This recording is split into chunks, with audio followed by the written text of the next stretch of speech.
বাংলাদেশের মাটিতে বসে এখন একদল মানুষ বক্তব্য দিচ্ছে যে পলাশবাড়ির মতো জায়গায় বৃহৎ যে মন্দির নির্মাণ হচ্ছে, মূর্তি নির্মাণ হচ্ছে, ওইটা নির্মাণে যারা বাধা দিচ্ছে তাদেরকেই বাংলাদেশ থেকে বের করে দেওয়া হবে, তথা মুসলমানদেরকে বাংলাদেশ থেকে বের করে দেওয়া হবে।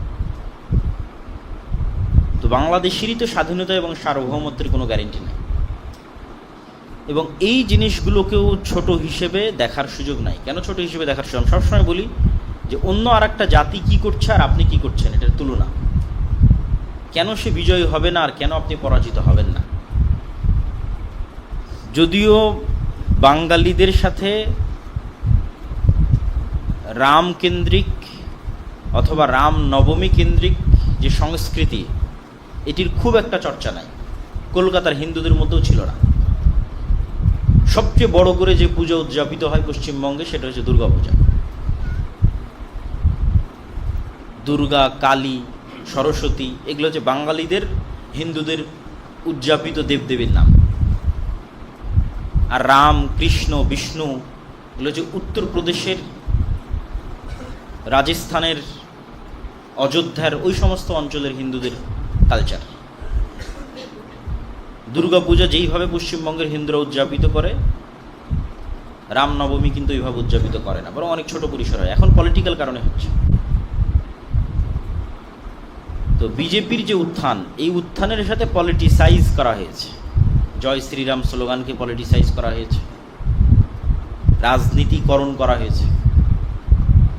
এই জন্য কোনো একজন হিন্দু যখন, বাঙালি হিন্দু বিশাল করে দুর্গার মূর্তি তৈরি না করে রামের মূর্তি তৈরি করে, তখন সেটা পলিটিক্স, তখন সেটা বিজেপির সম্প্রসারণবাদী চিন্তার অংশ। যখন কোনো বাঙালি হিন্দু বাংলাদেশে বসে জয় শ্রীরাম স্লোগান দেয়, তখন বাংলাদেশকে ভারতের অন্তর্ভুক্ত করার প্রজেক্টের অংশ। কিন্তু ওই একই সময় আমাদের যুবকেরা কি করতেছে? মুসলমান যুবকেরা ওই সময় খেলতামাশায় মত্ত আছে। এই জায়গায় হচ্ছে আফসোস। এইভাবেই কিন্তু জাতির অধঃপতন হয় এবং জাতি তার স্বাধীনতা সার্বভৌমতা হারিয়ে ফেলে। স্পেন যেমন হারিয়ে ফেলেছে, স্পেনের মুসলমানেরা। বাগদাদ যেমন হালাকুখা চেঙ্গিস খানের হাতে ধ্বংস হয়ে গেছে, ঠিক এই সেম প্রসেসে ধ্বংস হয়, যে প্রসেসের মধ্যে দিয়ে আমরা যাচ্ছি। আমরা সকল ওই আলামত এবং ওই চিহ্নগুলো পূরণ করছি জাতি হিসেবে, প্রজন্ম হিসেবে। যেই চিহ্ন, যে আলামতগুলো পূরণগুলো একটা জাতি গোলামে পরিণত হয়, এটা জাতির স্বাধীনতা এবং সার্বভৌমত্ব থাকে না।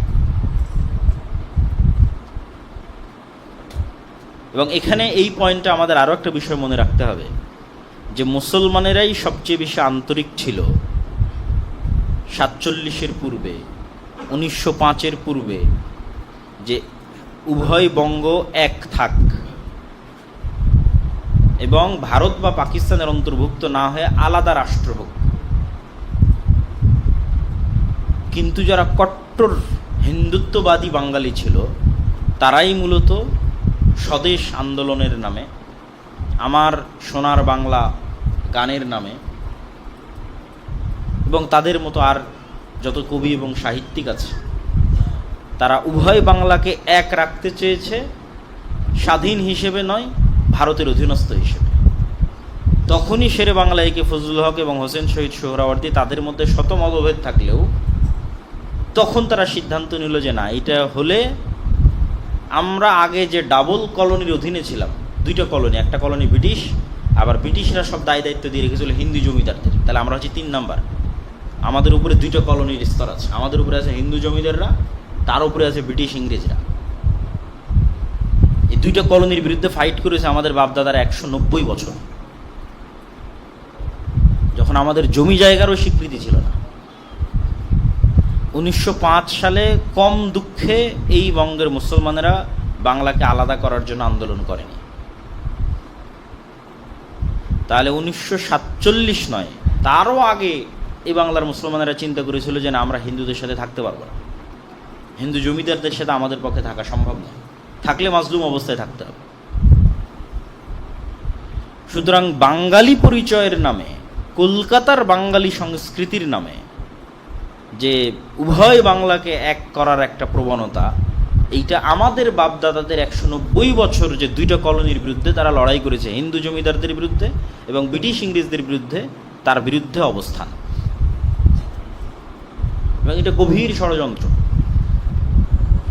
তো এই ষড়যন্ত্রের মোকাবেলা আপনি জ্ঞান, পড়াশোনা, যুক্তি, তর্ক, সচেতনতা এগুলো ছাড়া করতে পারবেন না।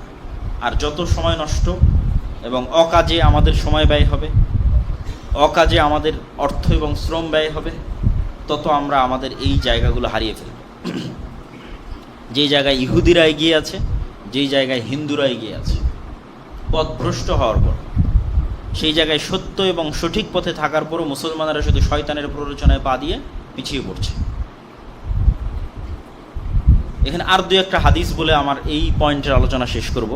রাসূলুল্লাহ সাল্লাল্লাহু আলাইহি ওয়াসাল্লাম বলেন, ইগতানিম খামসান ক্বাবলা খামসিন, 5টা জিনিসের পূর্বে 5টা জিনিসকে মূল্যায়ন করো। শাবাবাকা ক্বাবলা হারামিক, বয়োবৃদ্ধ হওয়ার পূর্বে যৌবনকালকে মূল্যায়ন করো। সিহহাতাকা ক্বাবলা সাকামিক, অসুস্থ হওয়ার পূর্বে সুস্থতাকে মূল্যায়ন করো। ওয়া গিনাকা ক্বাবলা ফাকরিক, আর হাতে যখন টাকা আছে তখন সেই টাকাকে মূল্যায়ন করো দরিদ্র হওয়ার পূর্বে। ওয়া ফারাগাকা ক্বাবলা শুগলিক, আর ব্যস্ত হওয়ার পূর্বে হাতে যে ফাঁকা সময় আছে, অবসর সময় আছে, এটাকে মূল্যায়ন করো। ওয়া হায়াতাকা ক্বাবলা মাউতিক, আর মৃত্যু আসার পূর্বে জীবনকে মূল্যায়ন করো। তথা এই সব জিনিসগুলো আমাদের সময়ের গুরুত্ব তুলে ধরে এবং আমাদের যৌবনকালের গুরুত্ব তুলে ধরে। রাসূল সাল্লাল্লাহু আলাইহি সাল্লাম বলেন, লা তাযুলু কাদামা আবদিন ইয়াউমাল কিয়ামা হাত্তা ইউসালা আন উমরিহি ফিমা আফনাহু। কিয়ামতের মাঠে মানুষকে 5টা প্রশ্নের মুখোমুখি হতে হবে। তার সময় কোথায় পার করেছে, জ্ঞান অনুযায়ী কি কাজ করেছে, সম্পদ কোথায় থেকে অর্জন করেছে এবং সম্পদ কোথায় ব্যয় করেছে, এবং তার শরীরকে কোন কাজে ক্ষয় করেছে। তো ওই যে যৌবনকাল, সময়, বয়স, এটাকে কোথায় সে ব্যয় করেছে। তো সময়ের প্রশ্নে মানুষকে জবাবদিহিতার মুখোমুখি হতেই হবে।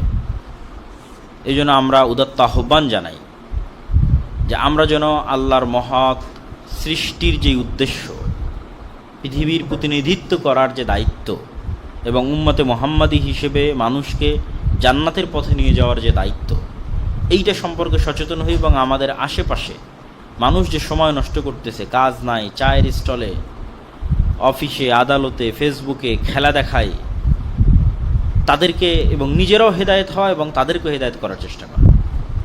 তারা সময়গুলোকে কাজে লাগাক, জ্ঞান অর্জন করুক, পড়াশোনা করুক। অন্য আর কোনো বিশ্ববিদ্যালয়ে আপনি এই দৃশ্য দেখতে পাবেন না, বিশ্বের উন্নত বিশ্ববিদ্যালয়, যে উন্মাদনা আপনি বাংলাদেশের ঢাকা বিশ্ববিদ্যালয়ে দেখতে পাবেন। অক্সফোর্ড, ক্যামব্রিজ, হার্ভার্ড কোনো বিশ্ববিদ্যালয়ে পাবেন না এই ধরনের উন্মাদনা। তাহলে আমরা কোথায় এবং তারা কোথায়? আর আমরা বক্তব্যের শেষ অংশে এসে যেটা আলোচনা করতে চাচ্ছি সেটা হচ্ছে মুহররম। আল্লাহ সুবহানাহু তাআলা হারাম করেছেন এবং পবিত্র কোরআনে আয়াত অবতীর্ণ করে সেটা স্পষ্ট করেছেন। ইন্না ইদ্দাতাশ শুহুরি ইনদাল্লাহ 12 শাহরান ফি কিতাবিল্লাহ। যেই দিন থেকে আল্লাহ আসমান এবং জমিন সৃষ্টি করেছেন ওই দিন থেকে আল্লাহর গণনায় মাস হচ্ছে 12টি।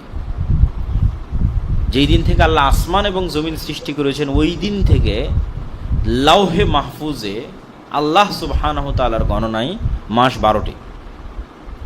তথা 12 মাস মানুষের আবিষ্কার নয়, আল্লাহর নির্ধারণ। পৃথিবী যেদিন থেকে সৃষ্টি হয়েছে সেই দিন থেকে। মিনহা আরবাআতুন হুরুম, আর ওই দিন থেকে 4টা মাস হারাম। হারাম শব্দের অর্থ হচ্ছে রেস্ট্রিক্টেড, নিষিদ্ধ। অনেক সময় কোনো কিছু নিষিদ্ধ হয় নিকৃষ্টতার কারণে, আর অনেক সময় কোনো কিছু নিষিদ্ধ হয় সম্মানের কারণে। নিষিদ্ধ মানে নিকৃষ্টতা নয়, কখনো নিষিদ্ধ হয়েছে সম্মানের কারণে। যেমন আপনারা বলেন যে মাহরাম, মেয়ের সাথে মাহরাম যেতে হবে। মাহরাম মানেও কিন্তু হারাম। কি হারাম?